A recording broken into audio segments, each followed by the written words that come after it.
milləti, bu xalqı, demokratiyanı İlham Əliyev ala bilməyəcək. Yaşasın azadlıq, demokratiya.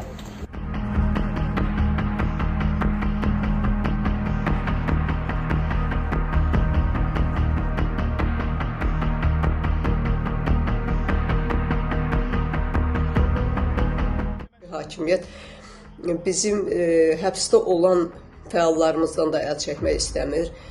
Buna sübut olaraq son günlər Əli Şərminin ictimai əsaslarla mühafizəçisi olan Niyaməddin Əhmədovun və Salyan AXCB şöbəsinin sədri Əlzami Salayevin başına gətirilənləri sübut kimi göstərə bilərik. Belə ki, Niyaməddin Əhmədov 7 saylı cəza çəkmə müəssisəsində təzyiqlərə dözməyərək fevralın 26-sından azlıq etməyə başlayıb və azlığı hələ də davam elətdirir.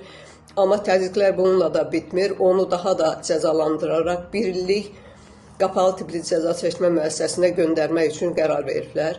Əlzami Salayev də 11 saylı cəza çəkmə müəssisəsindən zəng edərək bildirib ki, artıq təzyiqlər dözülməz həddə çatıb və artıq intihar həddindədir. Belə getsə, intihar edərək öz etirazını bu yolla bildirəcək.